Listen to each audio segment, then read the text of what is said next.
ഓരോ സംസ്ഥാനത്തും ക്വസ്റ്റ്യൻ ഇടുന്നതിൻ്റെ കണ്ടൻറ്റുകൾ വ്യത്യാസമാണ്. എന്ന് വെച്ചാൽ അത് ചിലയിടത്ത് ടഫായിട്ടിടും, ചിലയിടത്ത് ലിബറലായിട്ടിടും, ചിലയിടത്ത് വളരെ ലോ ആയിട്ടിടും. ഒരു വർഷം നീറ്റിന് കിട്ടുന്നത് 3500 കോടി രൂപയാണ് ഫീസ്. എന്തുകൊണ്ട് ഈ അധ്യാപകർക്ക് ഒരു 2 കോടി രൂപ ചിലവാക്കിയിട്ട് അവരൊരു സേഫ് സോണിൽ വെച്ചിട്ട് ക്വസ്റ്റ്യൻ ഉണ്ടാക്കുക? ഒറ്റ എക്സാം ഇന്ത്യയിൽ നടത്താൻ പറ്റുന്നതാണ്. ഒരു എൻട്രൻസ് എക്സാം മതി. നീറ്റിനായാലും ജെഇക്കായിരുന്നാലും ഫിസിക്സ് കെമിസ്ട്രി ഒരുമിച്ച്, ബയോളജി മാത്സ് പ്രത്യേകിച്ച് 10ാം ക്ലാസ് കഴിഞ്ഞിട്ട് എൻട്രൻസിൽ കുറച്ച് കൂടുതൽ ഇമ്പോർട്ടൻസ് കൊടുക്കാവും. മറ്റത് അതുവരെ അവർ ഫ്രീ ആയിട്ട് പഠിക്കട്ടെ. ചെറിയ ഇപ്പോൾ എൻട്രൻസിന് താല്പര്യമുണ്ട്, അവർ വേണമെങ്കിൽ നേരത്തെ തുടങ്ങട്ടെ. അല്ലാതെ കമ്പൽ ചെയ്ത് ഒരിക്കലും ഈ കൊച്ചു കുട്ടികളെ എൻട്രൻസിലോട്ട് തള്ളിവിടല്ല. കേരളത്തിലുള്ള ഒരുപാട് കുട്ടികൾ IAS കയറി പോകുന്നുണ്ട്. അതിന് 2 കാര്യമുണ്ട്. ഒന്ന്, ഇവരിൽ കൂടുതലും MBBS പഠിച്ച കുട്ടികളാണ്. ഇവർ ആദ്യമേ തന്നെ നീറ്റ് എഴുതി അതിലൊരു ട്രയൽ കഴിഞ്ഞു. കാര്യം 25 ലക്ഷം കുട്ടികൾ എഴുതിയ പരീക്ഷയിലാണ് ഇവർ ചിലപ്പോൾ 1000-ൻ്റെ അകത്ത് വന്നത്. അത് അവർക്കൊരു പോസിറ്റീവ് കറേജാണ്. 2, ഇവരുടെ 2 ഓപ്ഷൻ പേപ്പർ ഇപ്പോൾ ഇതിൻ്റെ അകത്ത് വന്നിട്ടുണ്ട്.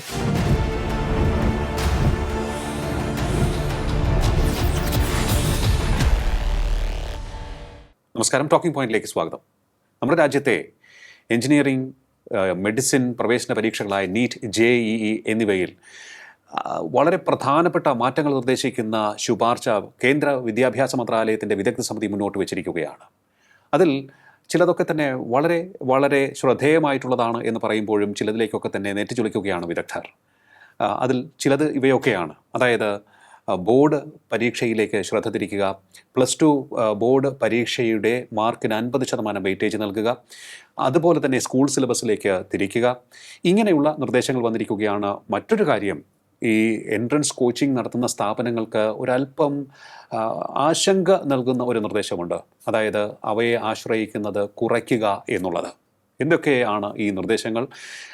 ക്രമക്കേടുകൾ മറികടക്കുവാൻ എത്രത്തോളം പര്യാപ്തമാണ് ഈ നിർദ്ദേശങ്ങൾ പരിശോധിക്കാൻ നമുക്ക് നമ്മുടെ നാട്ടിൽ വളരെ ശ്രദ്ധേയമായ പ്രകടനം കാഴ്ചവെച്ച് മുന്നോട്ട് പോകുന്ന ZEPHYRE എന്ന എൻട്രൻസ് കോച്ചിങ് സെൻ്ററിൻ്റെ ചെയർമാനും അധ്യാപകനുമായ ശ്രീ സുനിൽകുമാർ നമ്മോടൊപ്പം ചേരുകയാണ്. നമസ്കാരം സർ, ടോക്കിംഗ് പോയിന്റ്. ഈ നിർദ്ദേശങ്ങളെ എങ്ങനെയാണ് അങ്ങ് കാണുന്നത്? എനിക്ക് ആദ്യം ചോദിക്കാനുള്ളത്, ഈ +2 മാർക്കിലേക്ക് 50% വെയിറ്റേജ് വരുന്നു. നേരത്തെ ഇത് യോഗ്യതാ മാർക്ക് അല്ലെങ്കിൽ പാസ്സാവുക എന്നുള്ളത് മാത്രമായിരുന്നല്ലോ.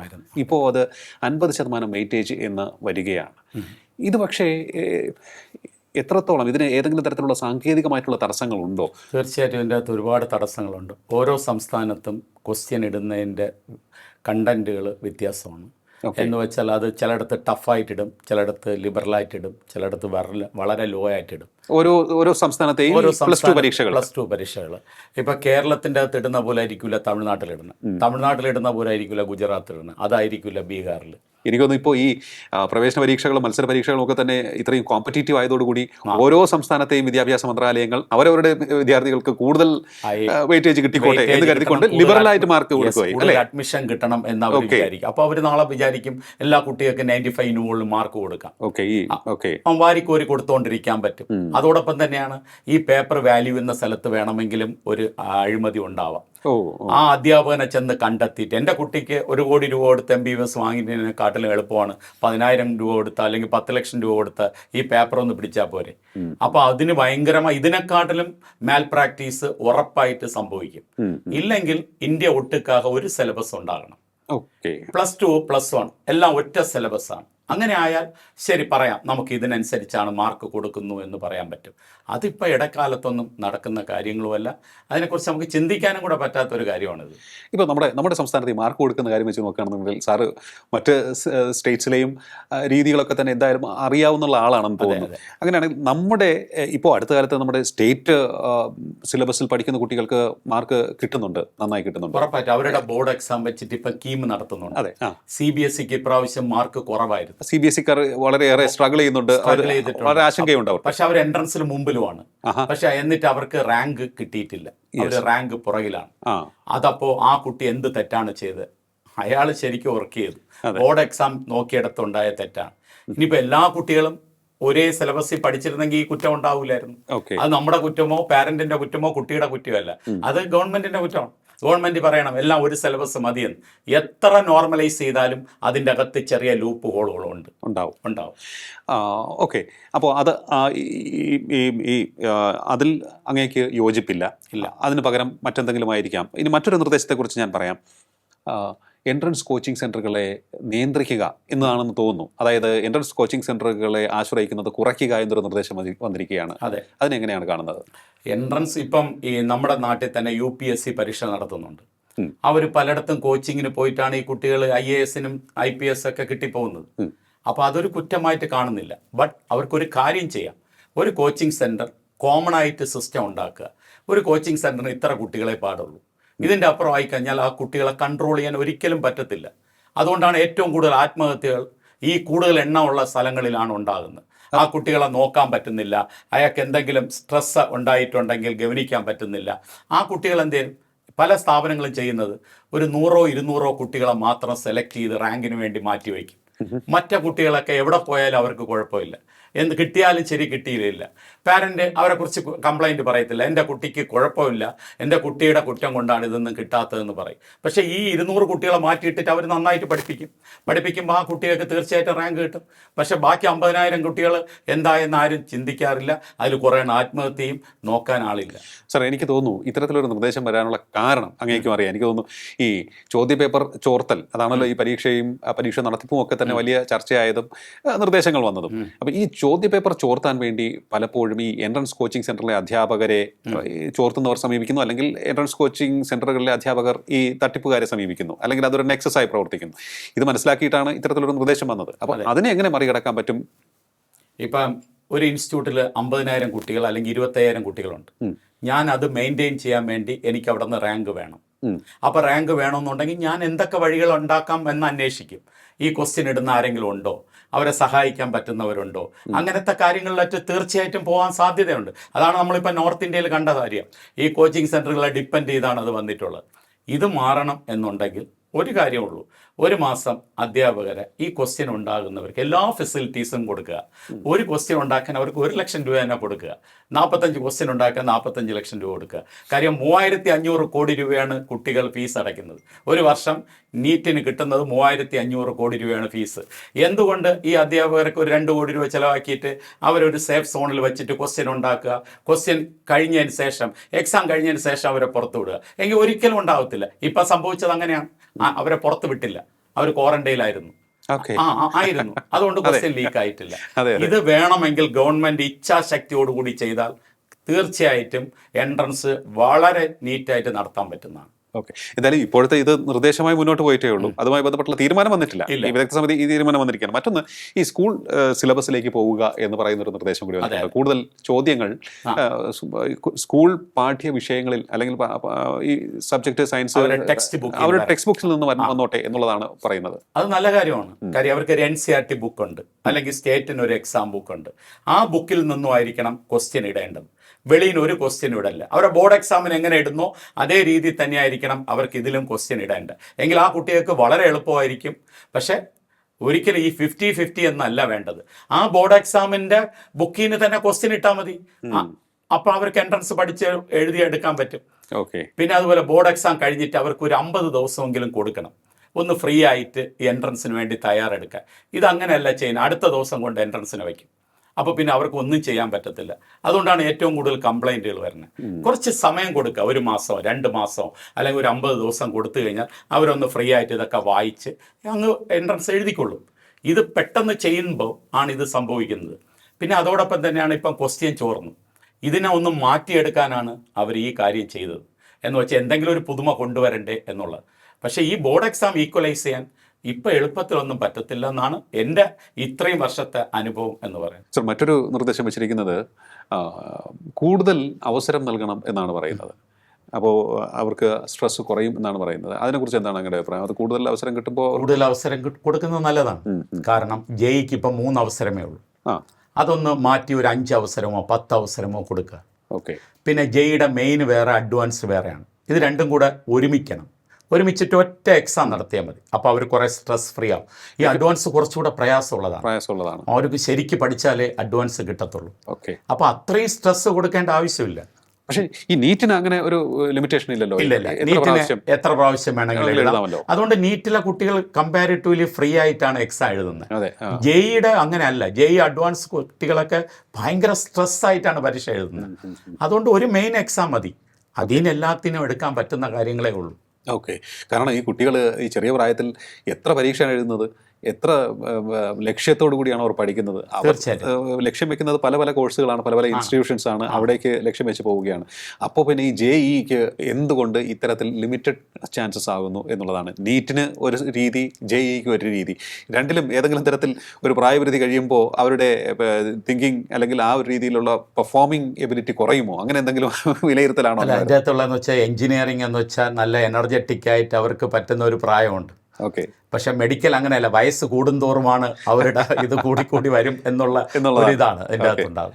ഓക്കെ. അപ്പോൾ എന്തായാലും പക്ഷേ ആ ഒരു ലിമിറ്റേഷൻ വെക്കരുത്. ജെഇക്കും അവസരം കൂടുതൽ കൊടുക്കണം. എനിക്ക് തോന്നുന്നു ഈ ജെഇയുടെ രണ്ടാം ഘട്ട പരീക്ഷ എഴുതുമ്പോഴൊക്കെയാണ് കൂടുതൽ ആത്മഹത്യകൾ നടക്കുന്നത്. തീർച്ചയായിട്ടും കൂടുതൽ സ്ട്രെസ് ആവുന്ന ജെഇ അഡ്വാൻസിനാണ്. അതുകൊണ്ട് അങ്ങനെ ഒരു അഡ്വാൻസിൻ്റെ ആവശ്യമില്ല. ജെഇയുടെ ഒറ്റ എക്സാം മതി. അതിൽ ടോപ്പുള്ളവർക്ക് IIT എടുക്കട്ടെ, അടുത്ത് NIT എടുക്കാം, അടുത്ത് വേണമെങ്കിൽ കേരള ഗവൺമെന്റിനെ പോലെ എല്ലാ ഗവൺമെന്റിനും സംസ്ഥാനങ്ങൾക്ക് അതിൽ നിന്ന് തന്നെ എടുക്കാം. നമ്മുടെ സംസ്ഥാനത്ത് വേറെ ഒരു എൻട്രൻസിന്റെ ആവശ്യമില്ല, ഒറ്റ എൻട്രൻസ് മതി. അതെ, എല്ലാം കൂടി ഒറ്റ എൻട്രൻസ് മതി. എനിക്ക് തോന്നുന്നു ഈ മെഡിക്കലിനും ഇതിപ്പോൾ മാത്സ്, ഫിസിക്സ്, ബയോളജി, കെമിസ്ട്രി ഇവരൊക്കെ ഈ മാത്സിലും ബയോളജിയിലും മാത്രം ഒരു ഓപ്ഷനിൽ മാറി നിന്ന് ഓപ്ഷൻ കൊടുത്തിട്ട് ഫിസിക്സ്, കെമിസ്ട്രി വേണമെങ്കിൽ കോമൺ ആയിട്ട് വെക്കാം. അതെ. അപ്പോൾ കുട്ടികൾക്ക് കുറച്ചുകൂടെ സ്ട്രെസ് ഫ്രീ ആണ്. അതെ. പിന്നെ ഐസർ ഉണ്ട്, അതിന് വേറെ എൻട്രൻസ് പഠിക്കണം. CUTക്ക് വേറെ എൻട്രൻസ് പഠിക്കണം. അതിൻ്റെ ആവശ്യമില്ല. ഇന്ത്യക്ക് ഒറ്റ എൻട്രൻസ് വയ്ക്കുക, അതിൽ ഫിസിക്സ്, കെമിസ്ട്രി കോമൺ ആയിട്ട് വയ്ക്കുക, മാത്സ്, ബയോളജി പ്രത്യേകിച്ചാക്കുക. അപ്പം കുട്ടികൾ ഒരുപാട് സ്ട്രെസ് ഫ്രീ ആവുന്നുണ്ട്. അതുപോലെ തന്നെ ഇപ്പോൾ ഈ രണ്ടാമത് നമ്മളിപ്പോൾ ഈ ക്രമക്കേടിനെ തുടർന്ന് വീണ്ടും പരീക്ഷ നടത്തി. ഓക്കെ, അതിൽ ഏതോ ചില ചോദ്യങ്ങളിൽ ചില തെറ്റുകൾ, പിഴവുകൾ കണ്ടെത്തി, അത് സ്വാഭാവികം. അതെ. പക്ഷേ എനിക്ക് തോന്നുന്നു ചോദ്യങ്ങൾ ചോർന്നില്ലെന്ന് തോന്നുന്നു അല്ലേ? ചോദ്യം ചോർന്നിട്ടില്ല. 2 ക്വസ്റ്റ്യൻ ഫിസിക്സിൽ പ്രശ്നമുണ്ടായി. അത് അവർ ചിലപ്പോൾ എന്താ ചെയ്തോളാം, ഡിലീറ്റോ എന്തെങ്കിലും ചെയ്തിട്ടുണ്ട്. പിന്നെ അവരെന്താ ചെയ്യുന്ന വെച്ചാൽ ഈ MBBS ഫസ്റ്റ് ഇയർ പഠിച്ചുകൊണ്ടിരിക്കുന്ന കുട്ടികളെയൊന്നും പുറത്ത് വിട്ടില്ല. അന്ന് ക്ലാസ് വെച്ചു സൺഡേ. കാര്യം ഈ ഫസ്റ്റ് ഇയർ പഠിക്കുന്ന കുട്ടികളാണ് ആൾമാറാട്ടം കൂടുതൽ നടത്തുന്നത്. അവർ കുറച്ചുകൂടെ കാര്യം പഠിച്ചിറങ്ങി വന്നതാണല്ലോ. അവർ പലർക്കും വേണ്ടി ആൾമാറാട്ടം, ഇപ്പം ബീഹാറിൽ 30 പേരെ അറസ്റ്റ് ചെയ്തു, UPയിൽ എത്രയോ പേരെ അറസ്റ്റ് ചെയ്തു. അപ്പോൾ അന്ന് ക്ലാസ് വെച്ചത് കൊണ്ട് കൂടുതൽ നടന്നില്ല. അപ്പോൾ ഇതിൻ്റെ അകത്ത് എവിടെയൊക്കെ ലൂപ്പ് ഹോൾ ഇപ്പോഴും നിലനിൽക്കുന്നുണ്ട്. പക്ഷേ എനിക്ക് തോന്നുന്നു ഈ ചോദ്യങ്ങൾ തയ്യാറാക്കിയവരെ പുറത്തു വിടും. അത് ഇപ്രാവശ്യം അങ്ങനെ ഒന്നും സംഭവിച്ചിട്ടില്ല. അപ്പോൾ വേണമെങ്കിൽ ഇതൊക്കെ ക്ലാരിറ്റിയോടുകൂടി വളരെ എഫിഷ്യൻ്റ് ആയിട്ട് നടത്താൻ പറ്റുന്നതാണ്, വിചാരിക്കണമെന്നേ ഉള്ളൂ. അതാണിപ്പോൾ കണ്ടിരിക്കുന്നത്. ഓക്കെ. പക്ഷേ ഞാൻ ചോദിച്ചോട്ടെ സാർ, ഇപ്പോൾ ഈ അവസരം അവർക്ക് കൂടുതൽ കൊടുക്കുന്നത് നന്നായിരിക്കും എന്ന് പറഞ്ഞു.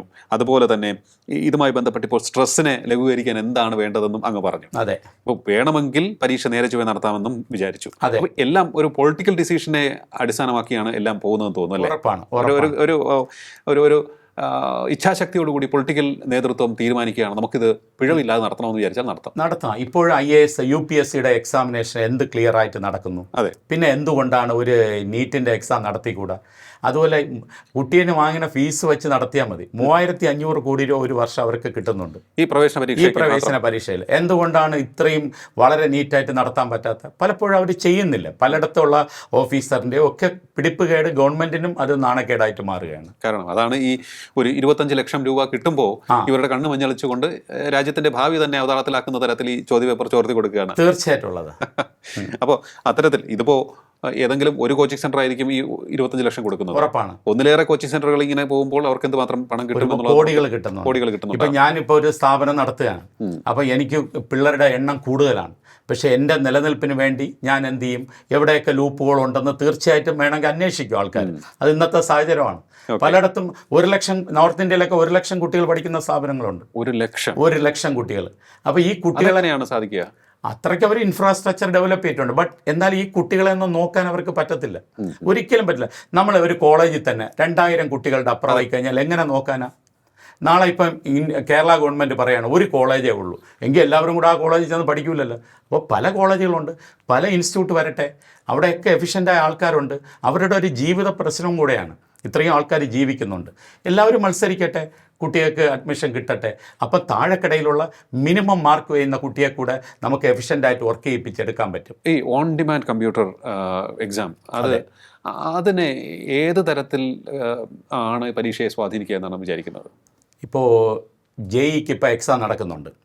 അതിപ്പോൾ 8 ലക്ഷം 9 ലക്ഷം കുട്ടികളെ ഉള്ളൂ. ആ കുട്ടികൾക്ക് വേണ്ടി തന്നെ ഒരാഴ്ച കൊണ്ടാണ് JEE എക്സാം നടക്കുന്നത്. അപ്പോൾ ഇത് 25 ലക്ഷം കുട്ടികളുണ്ട്. അപ്പം 10-20 ദിവസമെങ്കിലും ആവും. എന്നിട്ട് ഈ ക്വസ്റ്റ്യൻ പേപ്പറെല്ലാം നോർമലൈസ് ചെയ്യണം. അതിലും ചെറിയ ചെറിയ പ്രശ്നങ്ങളുണ്ടാവും. അതിനെക്കാട്ടിലും നല്ലത് ഒറ്റ എക്സാം ഇന്ത്യയിൽ നടത്താൻ പറ്റുന്നതാണ്. ഒരു എൻട്രൻസ് എക്സാം മതി. നീറ്റിനായാലും JEE-ക്കായിരുന്നാലും ഫിസിക്സ് കെമിസ്ട്രി ഒരുമിച്ച്, ബയോളജി മാത്സ് പ്രത്യേകിച്ച് അത് തന്നെയാണ് എല്ലാത്തിനും അതിന് എടുക്കാൻ പറ്റുന്നതാണ്. ഇപ്പോൾ UPSC-യിൽ IAS എടുക്കുന്നുണ്ട്, IPS എടുക്കുന്നുണ്ട്, IRS എടുക്കുന്നുണ്ട്, ഇതെല്ലാം IAS എടുക്കുന്നുണ്ട്. എല്ലാം ഒന്നിനല്ലേ എടുക്കേണ്ടത്. നാളെ ഇപ്പം ഗവൺമെൻറ് എന്തുകൊണ്ട് തീരുമാനിച്ചുകൂടാ IAS-ന് മാത്രം ഒരു പരീക്ഷ, IPS-ന് മാത്രം ഒരു പരീക്ഷ? അതേപോലെ തന്നെയാണ് ഈ പരീക്ഷയും. കുട്ടികളെ കൊണ്ട് ഒറ്റ എക്സാം എഴുതിപ്പിച്ചാൽ മതി. അതിലായ സ്ട്രെസ് ഒരുപാട് ഫ്രീ ആവും. അത് പിന്നെയും അവസരം കൊടുക്കണം. 5-10 അവസരം കുട്ടികൾക്ക് കൊടുക്കുക. അവർ ഫ്രീ ആയിട്ട് അടുത്ത വർഷം കിട്ടിയില്ല, അടുത്ത വർഷം പഠിച്ച് ഒന്നുകൂടെ എഴുതട്ടെ, അതിനുള്ള അവസരം കൊടുക്കണം എന്നാണ് എൻ്റെ ഈ അനുഭവം കൊണ്ട് ഞാൻ പറയുന്നത്. ഓക്കെ. അല്ല, ഇതിപ്പോൾ മറ്റൊന്ന്, ഈ ഒരു വർഷം തന്നെ ഒന്നിലധികം അവസരം കൊടുക്കുക എന്ന് പറയുമ്പോൾ അതെങ്ങനെ പ്രാക്ടിക്കലാവും സർ? അത് ചിലപ്പം ഇപ്പം നമ്മൾ ബോർഡ് എക്സാം നടത്തുന്ന പോലെ ആയിരിക്കാം ചെയ്യുന്നത്. ഓക്കെ. പക്ഷെ അവർക്ക് ഇപ്പം ഇന്നത്തോടെ മെയ്യിൽ എക്സാം കഴിഞ്ഞു, അടുത്ത് വേണമെങ്കിൽ ഡിസംബർ, പക്ഷേ അഡ്മിഷൻ കോളേജിൽ കിട്ടത്തില്ല. അപ്പോൾ അതൊരിക്കലും പ്രാവർത്തികമാകത്തില്ല. എന്നാകാത്ത കാര്യമാണ്. കാര്യം ഒരു വർഷത്തിൽ ഒരു പ്രാവശ്യമേ അഡ്മിഷൻ കൊടുക്കാൻ പറ്റുള്ളൂ. അപ്പോൾ ആ സീറ്റ് ഒഴിഞ്ഞു കിടന്നാലും താഴത്തെ റാങ്കുകാരന് കൊടുത്തേ പറ്റുള്ളൂ. അതുകൊണ്ട് അടുത്ത വർഷമേ അഡ്മിഷൻ നടക്കുകയുള്ളൂ. ഒന്നിൽ കൂടുതൽ കൊടുക്കുന്നത് അടുത്ത വർഷത്തേക്കാണ് അവർ പറയുന്നത്.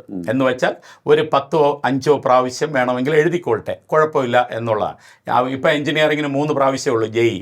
അത് വേണ്ട, നീ കുറച്ച് പ്രാവശ്യം കൂടുതൽ കൊടുക്കട്ടെ എന്നാണ് പറയുന്നത്. ഓക്കെ.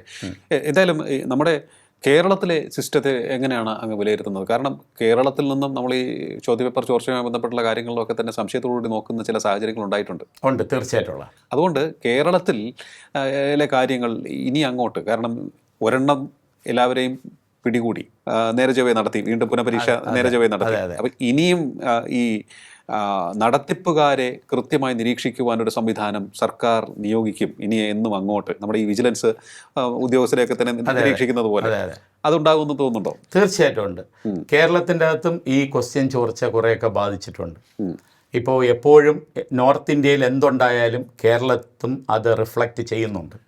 ഇപ്രാവശ്യം അതിൻ്റെ എക്സാമ്പിൾസ് പലയിടത്തും ഉണ്ടായിട്ടുണ്ട്. പക്ഷേ നമ്മളിപ്പോൾ അതിനെക്കുറിച്ച് കേരളത്തിരുന്നു കൊണ്ട് കേരളത്തിന് നമ്മൾ കുറ്റം പറയാൻ പറ്റും. അപ്പോൾ കേരളത്തിൻ്റെ അകത്ത് അങ്ങനെ ഉണ്ടാകരുത്. കാരണം ഇത്രയും സംസ്കാരവും വിദ്യാഭ്യാസത്തിലും മുമ്പിൽ നിൽക്കുന്നത് കേരളമാണ്. അപ്പോൾ നമ്മൾ കുട്ടിയെ പഠിപ്പിച്ചാണ് എടുക്കേണ്ടത്. അല്ലാതെ ഇതുപോലത്തെ എളുപ്പ മാർഗത്തിൽ ആരെങ്കിലും വന്നാൽ തന്നെയും അവനെ ആട്ടി ഓടിക്കുകയാണ് ഇവിടെ നിന്ന് ചെയ്യേണ്ടത്. കാര്യം കേരളത്തിൽ എല്ലാത്തിനും മുമ്പിലാണ്. ഇത്രയും വിദ്യാഭ്യാസമായിട്ട് കറക്റ്റ് നിൽക്കുന്ന ഒരു സംസ്ഥാനമില്ല. നമ്മളെ കുട്ടികളൊക്കെ വളരെ മിടുക്കരാണ്. പക്ഷെ പലപ്പോഴും നമ്മളെ കുട്ടികൾ ഇരുന്ന് വർക്ക് ചെയ്യാത്തത് കൊണ്ടാണ് പല പ്രശ്നങ്ങളും ഉണ്ടാകുന്നത്. ഞാൻ ചോദിച്ചോട്ടെ സാറേ, ഇതിൽ എനിക്ക് ഒരു സംശയമുണ്ട്. ചില കാര്യങ്ങളൊക്കെ തന്നെ ഞാൻ കണ്ടറിഞ്ഞുമാണ് ഞാൻ ചോദിക്കുന്നത്. അതായത് നമ്മുടെ കുട്ടികൾ വർക്ക് ചെയ്യുന്നില്ല, ഓക്കെ, ഉഴപ്പന്മാരുണ്ട്, അവർക്ക് മാർക്ക് കിട്ടില്ല. പക്ഷേ ഈ ഓവറായിട്ട്, അതായത് കരിച്ചു കളയുന്ന പ്രതിഭകളെ നമ്മൾ കരിച്ചു കളയുമല്ലോ, പല സ്പോർട്സിലാണെങ്കിലും തന്നെ അവർക്ക് ഓവർ ലോഡ് വർക്ക് കൊടുത്ത് അവരെ കരിച്ചു കളയും. അവരുടെ മുളയിലെ തന്നെ കരിഞ്ഞു പോകുന്നൊരു അവസ്ഥയിലേക്ക് പോകും. ഞെക്കിപ്പഴിപ്പിക്കുന്ന പോലെ ഉണ്ടാകും, വിളയാതെ പഴുക്കുന്നൊരവസ്ഥയുണ്ടാകും. അതുപോലെ ഈ ചെറിയ ക്ലാസ്സുകളിൽ തന്നെ ഇപ്പോൾ ഹൈസ്കൂൾ മുതൽ കുട്ടികളെ ചില ഹോസ്റ്റലുകളിൽ താമസിപ്പിച്ച് എൻട്രൻസിനും അതുപോലെ തന്നെ സ്കൂൾ സിലബസും പഠിപ്പിച്ച് മുന്നോട്ട് പോകുന്നൊരു സാഹചര്യമുണ്ട്. ഉറപ്പായിട്ടുണ്ട്. അതിനെ എങ്ങനെയാണ് കാണുന്നത്? എനിക്ക് തോന്നുന്നു കുട്ടികളെ വീട്ടിൽ നിന്നും മാറ്റി നിർത്തി ഈ ഹോസ്റ്റലിലൊക്കെ നിർത്തി, ഓക്കെ, സ്പോർട്സിലൊക്കെ അങ്ങനെ സംഭവിക്കുന്നുണ്ട്. എങ്കിലും ഇങ്ങനെ ഓവറായിട്ട് അവരുടെ ബ്രെയിനിനെ സ്ട്രെസ്സ് കൊടുത്ത് ഇത്തരത്തിൽ പഠിപ്പിക്കുന്നത് ശരിയാണോ തെറ്റാണോ എന്ന് എനിക്കറിയില്ല. അതുകൊണ്ടാണ് അങ്ങേക്ക് കാര്യങ്ങൾ കൂടുതലായിട്ട് അറിയാവുന്ന ആളായിരിക്കും, വിദ്യാഭ്യാസ മേഖലയുമായി ബന്ധപ്പെട്ട് പ്രവർത്തിക്കുന്നുണ്ടോ. ഇവിടെ ഒരുപാട് ഒളിമ്പ്യാഡ്സ് ഉണ്ട്. ഈ ഒളിമ്പ്യാഡ്സ് 8ാം ക്ലാസ് തൊട്ട് ഉണ്ട്. അപ്പോൾ പാരൻ്റ് വിചാരിക്കുന്ന എൻ്റെ കുട്ടി മാത്സ് ഒളിമ്പ്യാഡിലും എടുക്കാനായി, ഫിസിക്സ് ഒളിമ്പ്യാഡിലും, ഇങ്ങനെ ഒരുപാട് ഒളിമ്പ്യാഡുണ്ട്. അപ്പോൾ ആ കുട്ടിക്ക് കിട്ടുമ്പോൾ കുറേ ബെനിഫിറ്റുകൾ അതനുസരിച്ചുണ്ട്. അത് കാണുമ്പം നമ്മളെ കുട്ടികളും കൊണ്ടുപോകുന്നുണ്ട്. ഒരുപാട് പേര് പോയി ഹോസ്റ്റലിൽ നിർത്തുന്നുണ്ട്. പക്ഷേ എല്ലാ കുട്ടികൾക്കും അത് താങ്ങാൻ കഴിവില്ല. ചിലപ്പം 8ാം ക്ലാസ് മൊത്തം എടുത്താൽ കേരളത്തിൻ്റെ അകത്ത് ഒരു 10 കുട്ടികൾക്ക് അത്രയും കപ്പാസിറ്റി കാണുള്ളൂ. അവനെ അത് പറ്റുള്ളൂ. അതിനെ കണ്ടിട്ട് അവന് കിട്ടി, അതുകൊണ്ട് എൻ്റെ കുട്ടിയും കൂടെ കൊണ്ടുപോകണം. എൻ്റെ അഭിപ്രായത്തിൽ 10ാം ക്ലാസ് കഴിഞ്ഞിട്ട് എൻട്രൻസിൽ കുറച്ച് കൂടുതൽ ഇമ്പോർട്ടൻസ് കൊടുക്കാം. മറ്റത് അതുവരെ അവർ ഫ്രീ ആയിട്ട് പഠിക്കട്ടെ. ചെറിയ ഇപ്പോൾ എൻട്രൻസിന് താല്പര്യമുണ്ട്, അവർ വേണമെങ്കിൽ നേരത്തെ തുടങ്ങട്ടെ. അല്ലാതെ കമ്പൽ ചെയ്ത് ഒരിക്കലും ഈ കൊച്ചു കുട്ടികളെ എൻട്രൻസിലോട്ട് തള്ളിവിടല്ല. അത് വലിയൊരു കേടാണ്. ആ കുട്ടിക്ക് പിന്നെ അതിനോടുകൂടി ഒരു വെറുപ്പാണ്. ഇത് കാണുന്നത് തന്നെ വെറുപ്പാണ്. 10 കഴിയുമ്പം അവൻ ചിന്തിക്കും ഇങ്ങനെയൊക്കെയാണെന്ന്. പക്ഷേ ഇവിടെ മാത്രമല്ല, നോർത്ത് ഇന്ത്യയിലൊക്കെ 5ാം ക്ലാസ്സും 4ാം ക്ലാസ്സും തൊട്ട് തുടങ്ങുന്നുണ്ട്. 4ാം ക്ലാസ് തൊട്ട് എൻട്രൻസ് തുടങ്ങുകയാണ്. അപ്പോൾ എത്രയും പെട്ടെന്ന് 1ാം ക്ലാസ്സിൽ തന്നെ വരട്ടെ എന്നാണ് പലരും ആലോചിക്കുന്നത്. ഈ 1ാം ക്ലാസ്സിൻ്റെ ഫീസ് വാങ്ങുന്നത് 12ാം ക്ലാസ് പഠിപ്പിക്കുന്നതിനെക്കാട്ടിലും കൂടുതലാണ്. ഇപ്പം നമ്മളിപ്പോൾ ഇവിടെ LKGയിൽ ചില സ്കൂളിൽ 1 ലക്ഷം രൂപ വാങ്ങിക്കുന്നുണ്ട് ഡൊണേഷൻ. 12ാം ക്ലാസ്സിൽ വാങ്ങിക്കുന്നത് 10,000 രൂപയാണ്. പലപ്പോഴും നമ്മൾ വിചാരിക്കുന്നത് എൻട്രൻസ് കോച്ചിങ്ങിൽ അമിതമായ ഫീസ് കൊണ്ടാണ് കുട്ടികൾക്ക് താങ്ങാൻ പറ്റുന്നില്ല. അത് തെറ്റായ ധാരണയാണ്. ഒരു വർഷം ഒരു കുട്ടി പഠിക്കാൻ 40,000 50,000 രൂപയാകത്തുള്ളൂ. നോർത്ത് ഇന്ത്യയിലൊക്കെ 3 ലക്ഷം 4 ലക്ഷം രൂപ. കേരളത്തിൻ്റെ അകത്ത് ശരാശരി 50,000 രൂപയാകത്തുള്ളൂ. ഈ 50,000 രൂപയ്ക്ക് പഠിച്ചാൽ അവന് 10 കോടി രൂപ കൂടെ കൊടുക്കാൻ പറ്റുന്ന ഗവൺമെൻറ് മെഡിക്കൽ കോളേജിലാണ് അഡ്മിഷൻ കിട്ടുന്നത്. വെറും 50,000 രൂപയാണ് ഈ ഫീസിലാണ് അവൻ പഠിക്കുന്നത്. അതേസമയത്ത് അവൻ പഠിക്കാതിരുന്നാൽ അവനവിടെ കിട്ടണമെന്നില്ല. അതുകൊണ്ട് നല്ല മിടുക്കരായ ഏറ്റവും ഗ്രാമപ്രദേശത്തുള്ള കുട്ടിക്കും എൻട്രൻസ് കൊടുക്കുമ്പോൾ തീർച്ചയായിട്ടും അവനും ഗവൺമെൻറ് കോളേജിൽ കയറി പോകുന്നുണ്ട്. അത് വലിയ അമിതമായ ഫീസ് ഒരിടത്തുമില്ല. കേരളത്തിൻ്റെ അകത്ത് അങ്ങനെ വലിയ അമിതമായ ഫീസ് ഇല്ല. പക്ഷേ നോർത്ത് ഇന്ത്യയിലൊക്കെ ഉണ്ട്. 5 ലക്ഷം 4 ലക്ഷം 3 ലക്ഷം അങ്ങനെയുണ്ട്. ഇവിടെ അങ്ങനെ അല്ല നടക്കുന്നത്. പണ്ടൊക്കെ തന്നെ നമ്മൾ കേട്ടിരുന്ന ഒരു കാര്യം, അഖിലേന്ത്യാ തലത്തിലുള്ള മത്സര പരീക്ഷകൾ അല്ലെങ്കിൽ UPSC പരീക്ഷകളിലൊക്കെ തന്നെ മലയാളികൾ പിന്നിലേക്ക് പോകുന്നു, എന്തുകൊണ്ട് എന്ന ചോദ്യമൊക്കെ വന്നിരുന്നു. ഇപ്പോൾ അതിന് മാറ്റം വന്നു എന്നാണോ നമ്മൾ മനസ്സിലാക്കേണ്ടത്? ഇപ്പോൾ കുറച്ച് കാലത്തൊക്കെ വാർത്തകൾ നോക്കുമ്പോൾ കുറേയേറെ പേരുകൾ നമുക്ക് കാണാൻ സാധിക്കുന്നുണ്ട്. മാറ്റം വന്നിട്ടുണ്ടോ? തീർച്ചയായിട്ടും നമ്മളെ കേരളത്തിലുള്ള ഒരുപാട് കുട്ടികൾ IAS കയറി പോകുന്നുണ്ട്. അതിന് 2 കാര്യമുണ്ട്. ഒന്ന്, ഇവരിൽ കൂടുതലും MBBS പഠിച്ച കുട്ടികളാണ്. ഇവർ ആദ്യമേ തന്നെ നീറ്റ് എഴുതി അതിലൊരു ട്രയൽ കഴിഞ്ഞു. കാര്യം 25 ലക്ഷം കുട്ടികൾ എഴുതിയ പരീക്ഷയിലാണ് ഇവർ ചിലപ്പോൾ 1000-ൻ്റെ അകത്ത് വന്നത്. അത് അവർക്കൊരു പോസിറ്റീവ് കറേജാണ്. 2, ഇവരുടെ 2 ഓപ്ഷൻ പേപ്പർ ഇപ്പോൾ ഇതിൻ്റെ അകത്ത് വന്നിട്ടുണ്ട്. അതും അവർക്കൊരു സഹായമാണ്. അപ്പോൾ ഇത് രണ്ടും കൂടെ ചേർന്നപ്പോൾ ആ കുട്ടികൾക്കൊരു ധൈര്യമാണ്. ഞാനിപ്പോൾ ഒരിക്കൽ എൻട്രൻസ് എഴുതി, ഈ 25 ലക്ഷം കുട്ടികളിൽ നിന്നും ഞാൻ 1000-ൻ്റെ അകത്ത് വന്നെങ്കിൽ എനിക്കുണ്ടാകുന്ന ഒരു പോസിറ്റീവ് എനർജി ഉണ്ട്. അത് വെച്ച് എനിക്ക് ഏത് പരീക്ഷയും കോമ്പറ്റ് ചെയ്യാം എന്നുള്ള ഒരു ഇതുണ്ടാവും.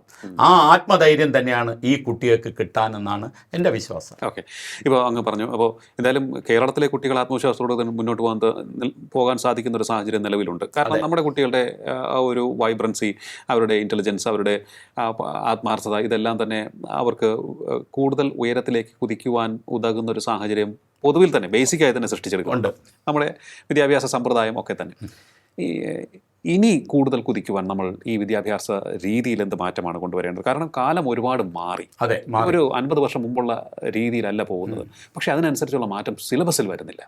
സ്കൂളുകളിലേക്ക് വരുന്നുണ്ടോ എന്ന് എനിക്ക് അറിയില്ല. കാരണം ഒരു കാര്യം നോക്കുമ്പോൾ നമ്മുടെ ഫിസിക്കൽ ആക്ടിവിറ്റീസ് നമ്മുടെ കരിക്കുലത്തിൻ്റെ ഭാഗമാകണമെന്ന് പണ്ടേ പറയുന്നുണ്ട്. ഇപ്പോഴും ഒരു മാറ്റവും വന്നിട്ടില്ല. അത് ഒരു കാര്യം മാത്രം. ഇപ്പോൾ AI വന്നു, ഇൻഫർമേഷൻ ടെക്നോളജി വളരെ വളർന്നിട്ടുണ്ട്. പക്ഷേ ഇതൊക്കെ പഠിപ്പിക്കാൻ അറിയുന്ന അധ്യാപകർ വേണ്ടത്ര പോലും നമ്മുടെ നാട്ടിൽ ഇല്ല എന്നുള്ളൊരു വലിയൊരു ന്യൂനതയായിട്ട് ഞാൻ കാണുന്നു. അപ്പോൾ വിദ്യാഭ്യാസ സമ്പ്രദായത്തിൽ വലിയ മാറ്റം വരേണ്ടതല്ലേ കേരളത്തിൽ? ഉറപ്പായിട്ട്. നമ്മൾ ടെക്നിക്കലി ഇപ്പോഴും മിടുക്കരായ ആൾക്കാർ കുറവാണ്. എക്സാമ്പിൾ, പൈലറ്റുമാരുടെ എണ്ണം എടുത്തു കഴിഞ്ഞാൽ വളരെ തുച്ഛമാണ്, വളരെ കുറവാണ്. അതുപോലെ തന്നെ ഹൈലി ഈ AIയുടെ ടെക്നീഷ്യൻ എന്ന് പറഞ്ഞാൽ വളരെ കുറവാണ്. അവർ കുറച്ചായ ഉടനെ തന്നെ അവർ പറന്ന് പോവുകയാണ്, ഇവിടെ നിന്ന് വിട്ടു പോവുകയാണ്. എന്തുകൊണ്ട് അവരവിടെ നിൽക്കുന്നില്ല എന്ന് ആരും ചിന്തിക്കുന്നില്ല. ഇപ്പോൾ പല ഫീൽഡിലും മിടുക്കർ ഇവിടെ വളരെ കുറവാണ്. നല്ലൊരു എക്സ്പെർട്ട് ടീച്ചർ ഇവിടെ ഇല്ലെന്ന്. യഥാർത്ഥത്തിൽ സബ്ജക്റ്റ് ശരിക്കറിയാമെന്നുള്ള ടീച്ചേഴ്സിൻ്റെ എണ്ണം വളരെ കുറവാണ്. എല്ലാവരും 2-3 ചാപ്റ്റർ വെച്ച് ഇങ്ങനെ ഉരുട്ടി കൊണ്ടുപോവാണ്. അതാണ് സംഭവിക്കുന്നത്. ഈ വിദഗ്ധ സമിതി മുന്നോട്ട് വെച്ചിരിക്കുന്ന ഈ പരീക്ഷാ പരിഷ്കരണത്തിന് വേണ്ടി മുന്നോട്ട് വെച്ചിരിക്കുന്ന നിർദ്ദേശങ്ങൾ അത് ഇനിയും പരിഷ്കരിക്കപ്പെടണം. ഈ നിർദ്ദേശങ്ങൾ മാറേണ്ടിയിരിക്കുന്നു. നിർദ്ദേശങ്ങളുടെ ഉദ്ദേശശുദ്ധി തീർച്ചയായിട്ടും നന്മ തന്നെയായിരിക്കും. പക്ഷേ അത് കേരളത്തെ സംബന്ധിച്ച് പറയുകയാണെന്നുണ്ടെങ്കിൽ ഇതല്ല നമ്മൾ പ്രതീക്ഷിക്കുന്നത്. അതിനപ്പുറം ചില കാര്യങ്ങളിലേക്ക് തന്നെ നമ്മൾ പോകേണ്ടതുണ്ട് എന്നാണ് അങ്ങ് പറഞ്ഞത്. അങ്ങയുടെ സംസാരത്തിൽ നിന്ന് നമുക്ക് മനസ്സിലാക്കാൻ കഴിയുന്നുണ്ട്. അതിനുള്ള ഒരു പ്രതീക്ഷയോടുകൂടി നമുക്ക് കാത്തിരിക്കാം അല്ലേ? ഉറപ്പായിട്ട്. നമ്മൾ എപ്പോഴും പ്രതീക്ഷയാണല്ലോ എല്ലാത്തിനും മുന്നോട്ട് വയ്ക്കുന്നത്. ഇവിടെയും മാറ്റങ്ങൾ ഉണ്ടാകും എന്ന് തന്നെ പ്രതീക്ഷിക്കുന്നു. അത് വളരെ പോസിറ്റീവ് ആയിരിക്കും എന്ന് തന്നെയാണ് എൻ്റെ പ്രതീക്ഷ.